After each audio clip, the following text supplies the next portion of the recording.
नमस्कार मित्रों। आज हम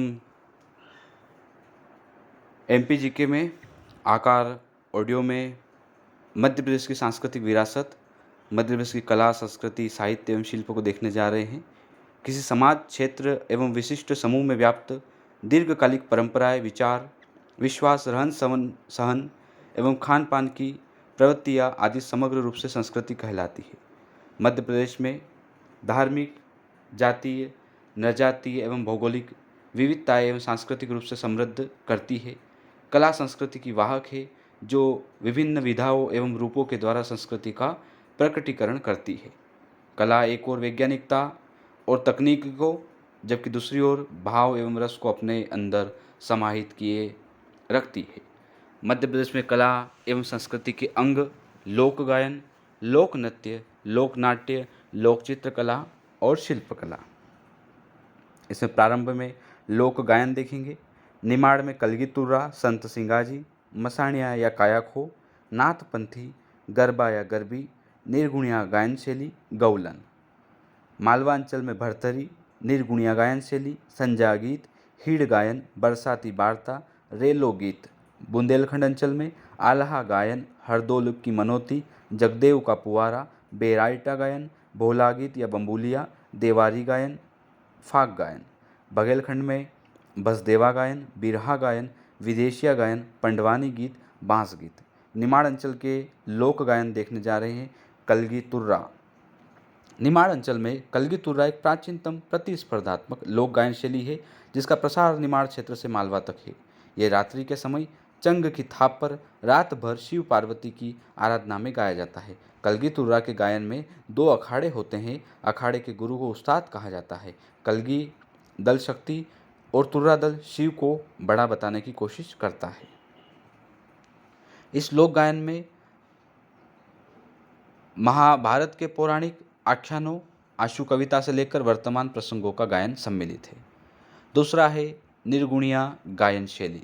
निर्गुणिया गायन में कबीर, सुर, तुलसी, मीरा, रैदास, ब्रह्मानंद आदि कवियों के भजन काफ़ी लोकप्रिय हैं।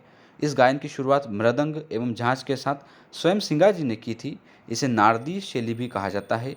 इस लोक गायन का मुख्य वाद्य यंत्र इकतारा है। अगला है मसाणिया या कायाखो। निमाड़ में मृत्यु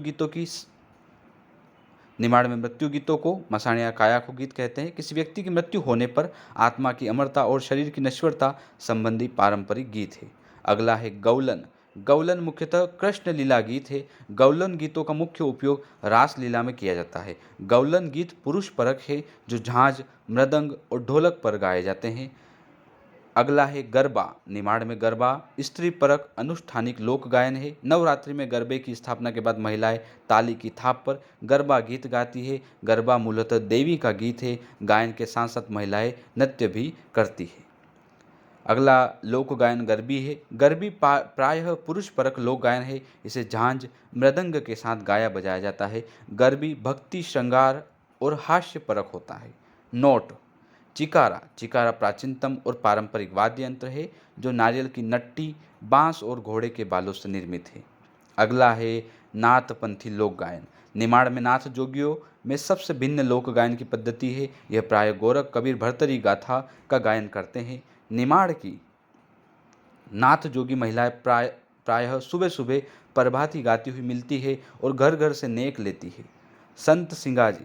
15वीं सदी में संत सिंगाजी एक प्रमुख निर्गुण संत कवि थे। उनके द्वारा प्रचलित निर्गुण पदों को आज भी भजन के रूप में गाया जाता है। यह भजन आध्यात्मिक साधना से युक्त हैं, जो कि निमाड़ एवं मालवा क्षेत्र में किसी भी अवसर पर गाए जाते हैं। इन भजनों को मृदंग और झांझ के साथ उच्च स्वर में गाया जाता है। अब मालवा अंचल के लोक गायन देखते हैं। भर्तरी। इसमें उज्जैनी के राजा भर्तरी के बैरागी हो जाने और रानी पिंगला के विरह वियोग का अत्यंत मार्मिक चित्रण समाया है। मालवा क्षेत्र में प्रातः काल के समय नाथ संप्रदाय के लोग एकल या सामूहिक रूप में चिकारा, सितार, तबला आदि वाद्य यंत्रों के साथ भर्तरी कथा का गायन करते हैं। सूरजबाई खांडे ने भर्तरी गायन को लोकप्रिय बनाया है। अगला मालवा अंचल में संजा गीत। यह गीत मालवा में किशोरियों द्वारा गाया जाने वाला पारंपरिक गायन है। इसमें किसी प्रकार के वाद्य यंत्र का प्रयोग नहीं किया जाता है। यह गीत पितृपक्ष में शाम के समय किशोरियों द्वारा गाया जाता है। निर्गुणिया गायन शैली। निर्गुणिया लोक गायन मालवा की सबसे प्राचीन परंपरा है, जिसमें कबीर के अध्यात्म छाप होती है। बरसाती वार्ता। बरसाती वार्ता ऋतु कथा गीत है जो बरसात के समय गाया जाता है, इसलिए इसे बरसाती वार्ता कहा जाता है। इसमें ऋतुओं के गीत, ऋतुओं की कथाएं एवं 12 मास गीत का सामूहिक गायन घरों में स्त्रियां मोहल्ले की स्त्रियों के साथ करती है। यह गायन चंपू शैली, चंपू यानी गद्य एवं पद्य का मिश्रण होता है। अगला लोक गायन हीड़ गायन। मालवा क्षेत्र में श्रावण के महीने में बिना वाद्य यंत्र के समूह में गाए जाने वाले लोकगीत हीड़ गायन है। हीड़ गायन मूलतः अहीरों के अवदान परख लोक आख्यान है, जिसमें कृषि संस्कृति को आंतरिक परतों का सूक्ष्म वर्णन मिलता है। रेलो गीत, यह भील और कोरकू जनजाति का गायन है। रेलो गीत प्रमुख रूप से नव युवक एवं नव युवतियों के द्वारा गाया जाता है। बुंदेलखंड के लोक गायन आल्हा गायन। बुंदेलखंड में आल्हा गायन वीर रस से प्रधान काव्य है, जो मुख्यतः एकल गायन शैली के रूप में वर्षा ऋतु में गाया जाता है। आल्हा खंड की रचना जगनिक के द्वारा 1200 ईस्वी के आसपास की गई थी, जिसकी मूल भाषा बुंदेली है। इसमें आल्हा उदल की 52 लड़ाइयों का वर्णन है। आल्हा खंड संसार की सबसे लंबी गाथाओं में से एक है। इस गायन में वाद्य के रूप में ढोलक और नगाड़ों का प्रयोग किया जाता है। हरदोल की मनोती। अगला लोक गायन हरदोल की मनोती। समूचे बुंदेलखंड में हरदोल को लोक देवता के रूप में माना जाता है। मुख्यतः बुंदेलखंड में गाया जाने वाला यह गायन एक वीर गीत है। अगला लोक गायन जगदेव का पुआरा। पुआरा मुख्यतः भजन शैली में जो चैत्र और पुआर मास में गाया जाता है। इसमें शक्ति की आराधना संबंधित भजन होते हैं जो सामूहिक रूप से गाए जाते हैं। अगला गायन है बेराइटा गायन। बेराइटा मुख्यतः कथा गायन शैली है, जिसमें मुख्य रूप से महाभारत के कथाओं के साथ साथ अनेक ऐतिहासिक चरित्रों, लोक नायकों की कथाएं गाई जाती है। यह त्योहारों पर रात्रि बेला में गाया जाता है। अगला है भोला गीत या बम्बुलिया लोक गायन। बम्बुलिया बुंदेलखंड की धार्मिक परंपरा के मधुर गीत है, जिसे भोला गीत या लमटेरा गीत भी कहा जाता है। यह प्रायः श्रावण मास, शिवरात्रि, बसंत पंचमी, मकर संक्रांति जैसे अवसरों पर गाया जाता है। इसमें अधिकतर शिव पार्वती की भक्ति वाले भजन होते हैं। देवारी गायन। देवारी गायन दोहों पर केंद्रित होता है, जो मुख्यतः दिवाली के अवसर पर गाया जाता है।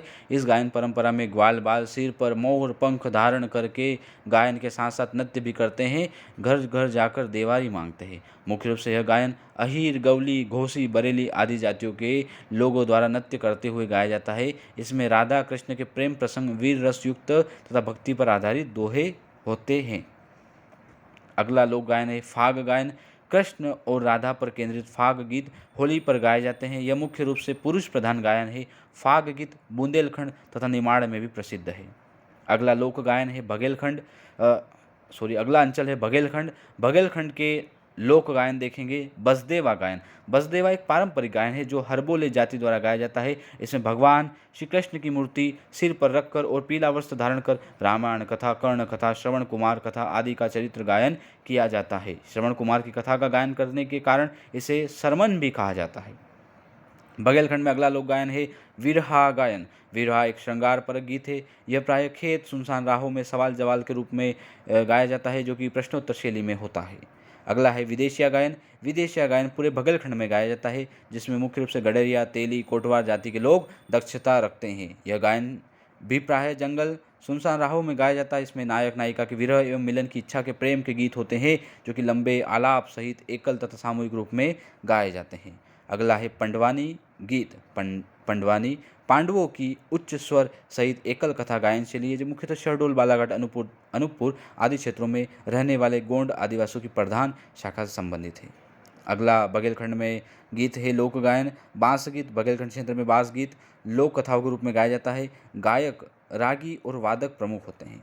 बांस गीत मोरध्वज एवं कर्ण की कथाओं पर आधारित महिला परक गीत है, जो कि उच्च स्वर में कथात्मक गायन शैली में गाया जाता है।